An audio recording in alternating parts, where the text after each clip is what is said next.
Paul, the recent volatility of the stock market has reminded everyone of the fragility of temporal wealth. My next guests are heavily invested in promoting riches of a spiritual kind.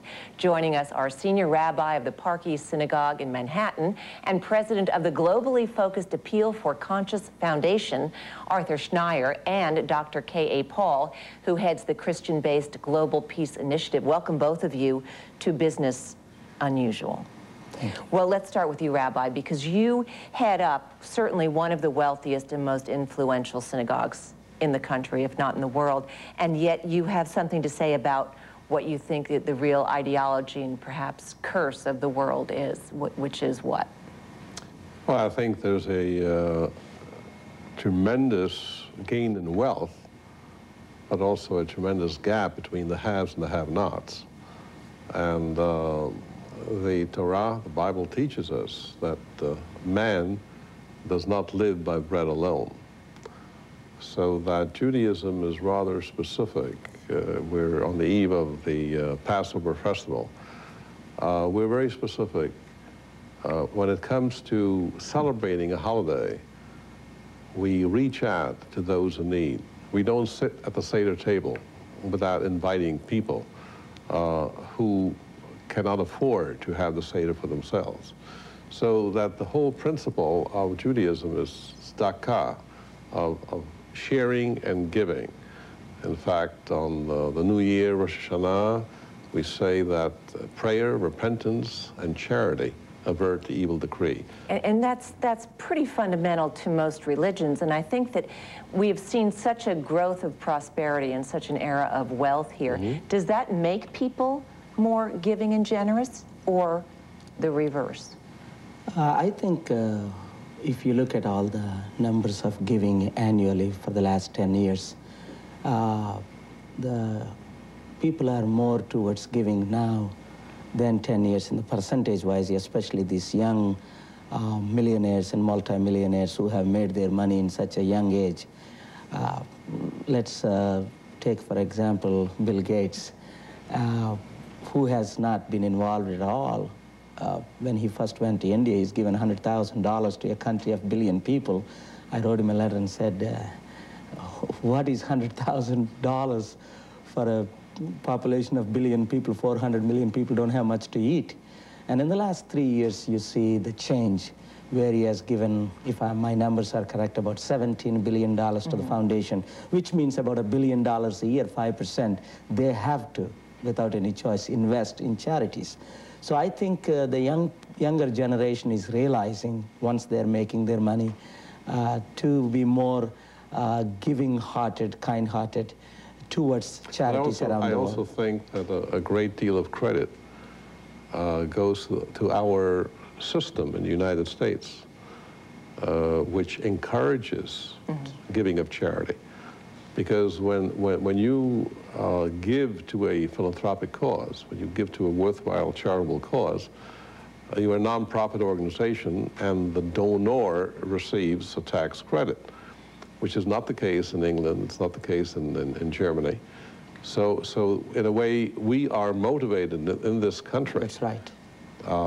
Which is very unusual. And what about corporations? What is there, a publicly held corporation, what is the responsibility, and are they doing enough, do you think? According to the statistical data, corporations have increased their giving, but not commensurate with the tremendous growth in corporate wealth.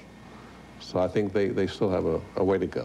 Now, Dr. Paul, you talk about how, with the Global Peace Initiative, that religious organizations are raising money and doing fine work. Some of them, but others are literally getting filthy rich in the name of religion. You know, it breaks my heart to see that's happening in few organizations. I'm deeply regretful for that.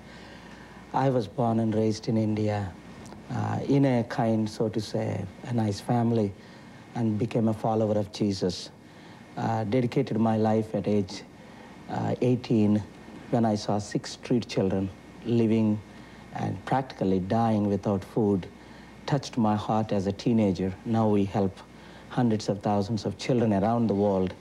I cannot comprehend even I am known for a radical speaker to oppose some of my even own friends who call themselves name it and claim it thing, and you can be rich, God made us prosperous, and living like kings in multi-million-dollar homes, 10,000 square feet homes, and having 4 Rolls Royce or BMWs, and drawing salaries, selling books of raising $1 million, $2 million a year.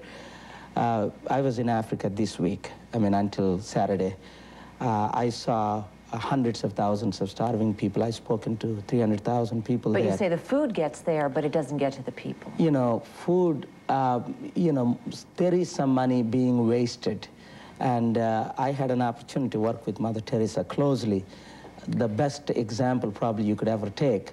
I would challenge, if anybody watching, is more towards Christ-centeredness, living like Christ lived, walking like Christ lived. And we're trying to be a little ecumenical here, so let me ask the rabbi also. You're both were victims and were moved early on by horrible things. Your parents were killed in the... I'm a Holocaust survivor. Holocaust survivor. I came to the States in 1947. And how that influences you. Do you think that the children of privilege have the same sense of compassion? There's a lot of talk about being just sort of devoid of compassion now because we see so many horrible things happening. But do you think without that sort of personal experience that you can reach out as much? Well, I think the personal experience in a way transforms your orientation in life.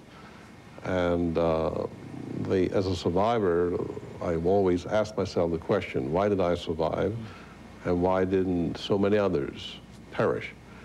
And if you do survive, then you have an obligation to pay back in gratitude to God and pay back to humanity. And this is basically my ministry. This is my rabbinate. I am alive by the grace of God, and I've seen during the course of the worst crimes perpetrated, between man and man against humanity. We're going to have to leave it there on that note, but as we do go into this Holy Week, I wish both of you happy holidays and continued good works. Rabbi Arthur Schneier and Dr. K.A.Paul, thanks for joining us today on Business Unusual. And coming